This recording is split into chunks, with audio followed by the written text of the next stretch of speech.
I stayed home alone, but someone was already inside. It started like any other ordinary day.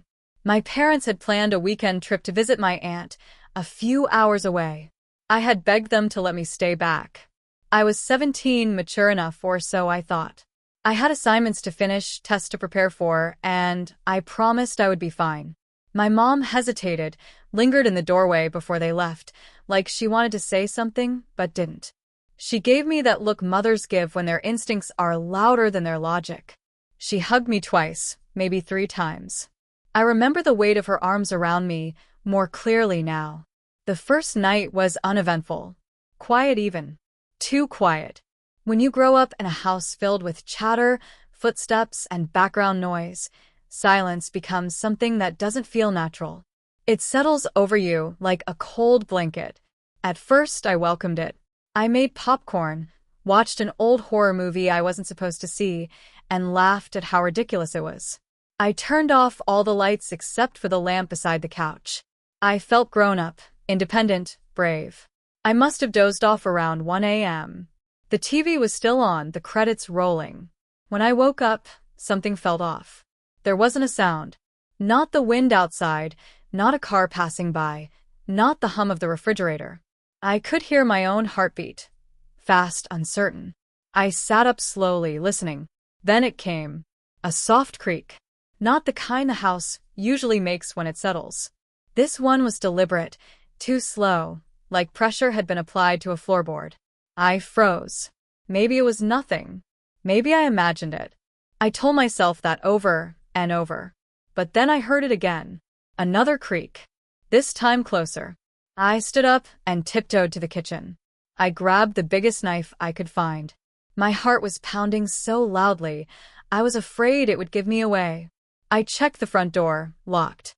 Windows? Locked. Back door? Locked. Everything was secure. I told myself I was being paranoid. But when I turned around, I saw it. A light. Upstairs.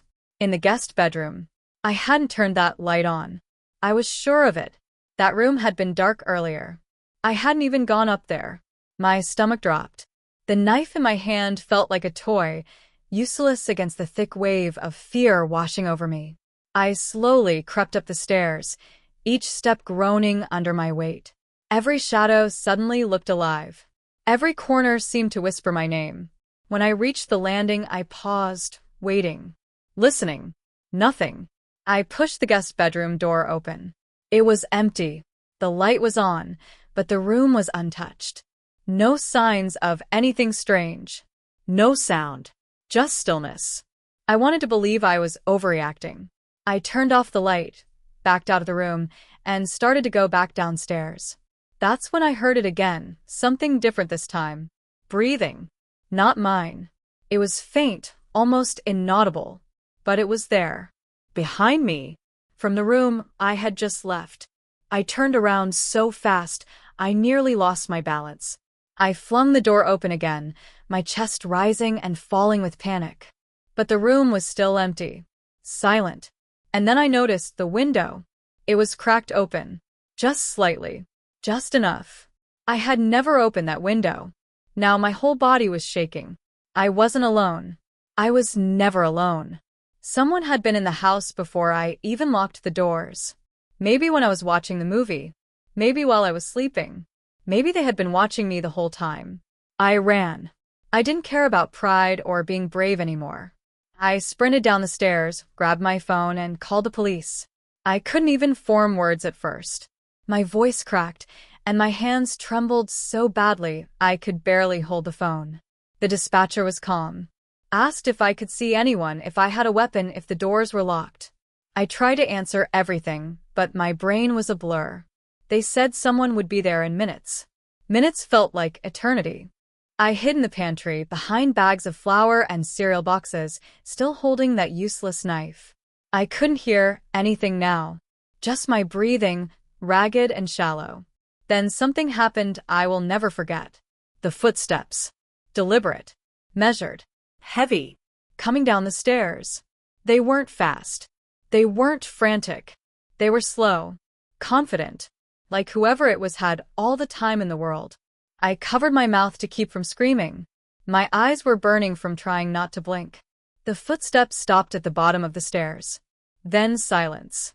I didn't dare move. I didn't even breathe. Then the sound came again. The front door opened.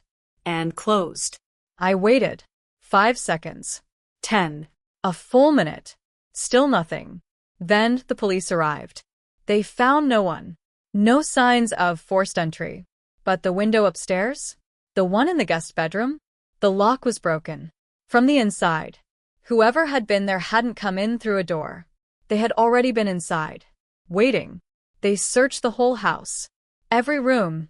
Every closet. No one. No trace.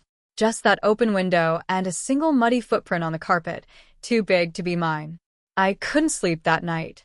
Even after the police left. Even after I double-checked every lock and turned on every light. I sat curled up on the couch, watching the door, waiting for something, anything, to happen. I didn't even realize I was crying until I felt the tears on my lips. When my parents came back the next day, I couldn't explain it to them properly. I sounded insane. I could see it in their eyes. The mix of worry and disbelief. Like they wanted to believe me, but couldn't quite accept the truth of what I was saying. And maybe I couldn't either. But that wasn't the end of it. For weeks after that night, I felt it. A presence. In every room. Like eyes were following me. Like shadows shifted just slightly when I wasn't looking. I'd come home and find the bathroom light on when I knew I'd turned it off. I'd hear faint footsteps when no one else was home. Doors creaking open an inch, then closing again. I started sleeping with the lights on. I stopped listening to music in my room because I wanted to hear everything. Every sound. Every creak. Every breath that wasn't mine. The worst part wasn't even the fear. It was the doubt. Everyone told me it was in my head. Stress. Imagination. Trauma even. Maybe they were right. But I know what I felt. And deep down I knew whoever had been in that house wasn't just passing through. They had been watching me. Studying me. Maybe they were waiting for the right moment. And maybe, just maybe, I interrupted them before they could do what they came there to do. I became paranoid. I started locking my bedroom door from the inside. I installed a cheap camera above the front door, even though I had no idea how to work it. I didn't go out at night. I stopped answering unknown phone numbers. I slept with a baseball bat under my bed, even though I'd never swung one in my life. But that feeling never left. I started to notice the little things. My drawers rearranged slightly.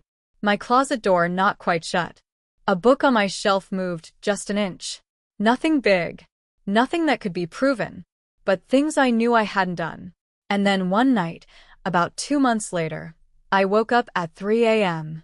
My room was freezing. The kind of cold that bites your skin.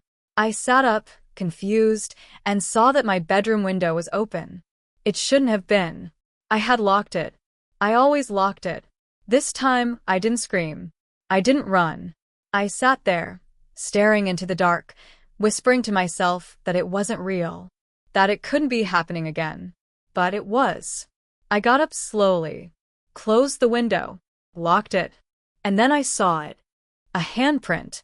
On the glass. From the inside. That night broke me in a way I didn't understand until much later.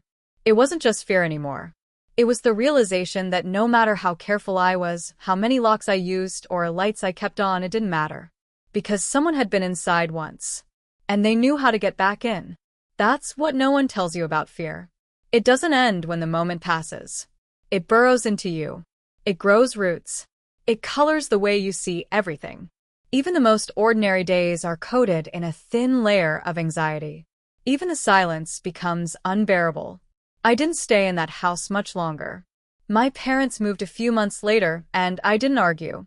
I packed up my things like I was erasing memories, one box at a time. But I never forgot. I never will. To this day, I triple-check every lock. I sleep with my phone on loud. I keep something heavy near my bed. I still wake up in the middle of the night sometimes, convinced I heard something. And maybe I didn't. But maybe I did. Because that night changed everything. I stayed home alone. But someone was already inside.